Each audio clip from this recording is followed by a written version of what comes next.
Ninakusalimu kwa jina lipitalo majina yote, jina la Bwana wetu Yesu Kristo. Ninakualika katika mfululizo wa masomo ya kesha la asubuhi leo, ikiwa ni Disemba 15 mwaka 2025. Mwezi huu tumekuwa na masomo mazuri yanayosema munue Yesu juu kama mfalme ajaye. Na leo tutaenda kuiangazia mada inayosema fundisho kuhusu kiasi. Mada hii imejengeka katika kitabu cha Injili kama ilivyoandikwa na Luka mtakatifu sura ile ya kwanza ya 15. Neno la Mungu linasema, kwa sababu atakuwa mkuu mbele za Bwana, hata kunywa divai wala kileo, naye atajazwa Roho Mtakatifu. Tuombe. Mtakatifu, mtakatifu, mtakatifu, Baba yetu uliye mbinguni, jina lako litukuzwe sana. Asubuhi ya leo tunaenda kujifunza mada hii kutoka katika neno lako. Tufundishe kuyaelewa haya tujifunzayo. Tuongoze kuyatenda mapenzi yako katika jina la Yesu. Amina. Mungu alimkabidhi mwana wa Zakaria kazi kubwa mno. Kazi kubwa mno kuwahi kukabidhiwa kwa wanadamu. Ili kukamilisha kazi hii, alipaswa kuwa na Bwana ili afanye kazi pamoja naye. Roho wa Mungu angekuwa pamoja naye ikiwa atafuata maelekezo ya malaika. Yohana alipaswa kwenda kama mjumbe wa Yehova ili kuwaletea watu nuru ya Mungu. Alipaswa kuwapatia mwelekeo mpya wa mawazo yao. Alipaswa awashawishi juu ya utakatifu wa matakwa ya Mungu na hitaji lao la haki kamilifu ya Mungu. Mjumbe wa jinsi hiyo lazima awe mtakatifu. Lazima awe hekalu la Roho wa Mungu kukaa ndani yake ili aweze kukamilisha utume wake. Alipaswa awe na afya kamili kimwili, kiakili na kiroho. Kwa hiyo itampasa kutawala uchu wa chakula na tamaa. Alipaswa aweze kudhibiti uwezo wake wote ili aweze kusimama miongoni mwa watu sawa na miamba na milima nyikani, bila kushawishiwa na hali ya mambo iliyokuwa inamzunguka. Katika siku za Yohana Mbatizaji, tamaa ya mali, kupenda anasa na kujionesha vilikuwa vimeenea sana. Anasa zinazosisimua, karamu na ulevi vilikuwa vinasababisha magonjwa na kudhoofisha mwili, kudumaza utambuzi wa kiroho na kuafifisha ubaya wa dhambi. Yohana alipaswa kusimama kama mwana matengenezo. Kwa maisha yake ya kujihini na mavazi ya kawaida tu, angekemea tabia ya ubadhirifu ya wakati wake. Hivyo maelekezo yalitolewa kwa wazazi wa Yohana. Somo la kiasi lililotolewa na malaika kutoka katika kiti cha enzi. Katika kipindi cha utoto na ujana, tabia inaweza kushawishiwa kwa urahisi zaidi. Hivyo basi, uwezo wa kujitawala lazima ujengwe.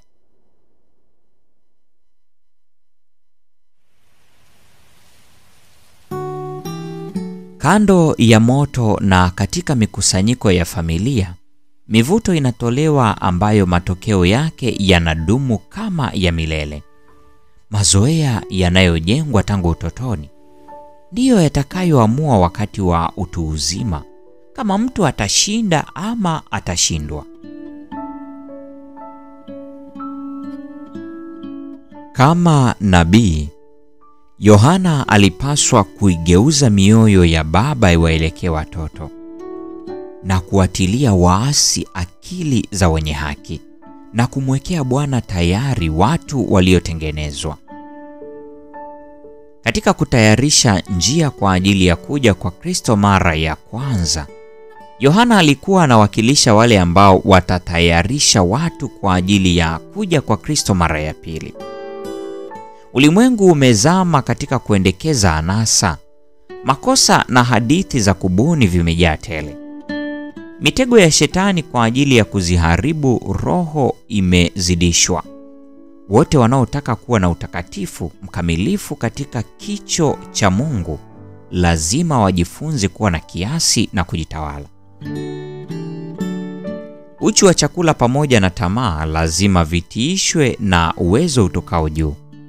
Kujitawala huku ni muhimu kwa ajili ya uwezo wa akili na utambuzi wa kiroho ambao utatuwezesha kuelewa na kutenda kweli takatifu za neno la Mungu.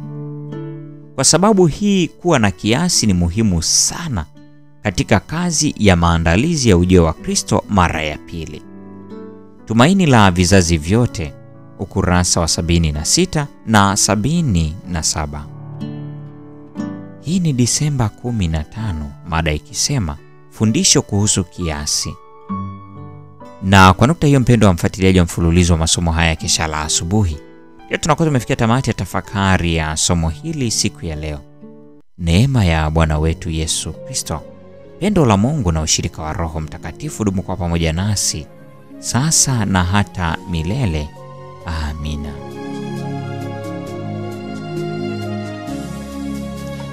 Salama katika mwamba imara, moyo katika mawimbi na shinda. Katika huzuni kwako nitashinda. Mwamba imara, tajificha kwako. Ndani yako, mwamba imara, tajificha kwako.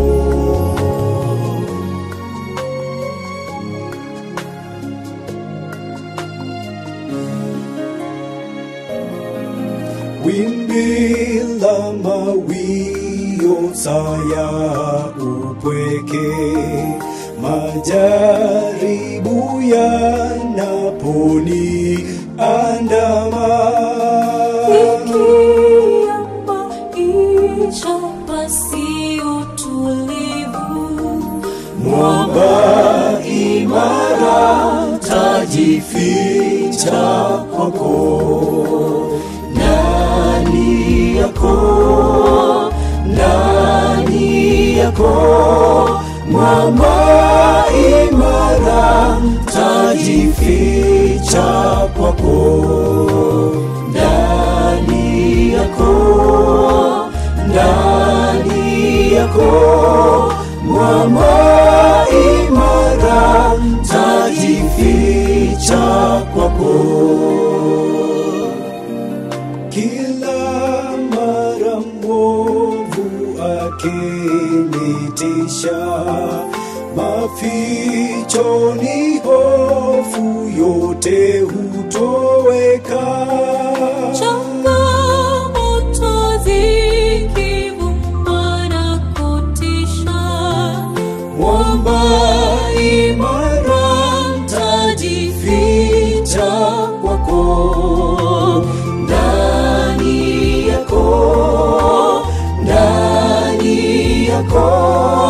mwamba imara, tajificha kwako. Ndani yako, mwamba imara, tajificha kwako. Ndani yako,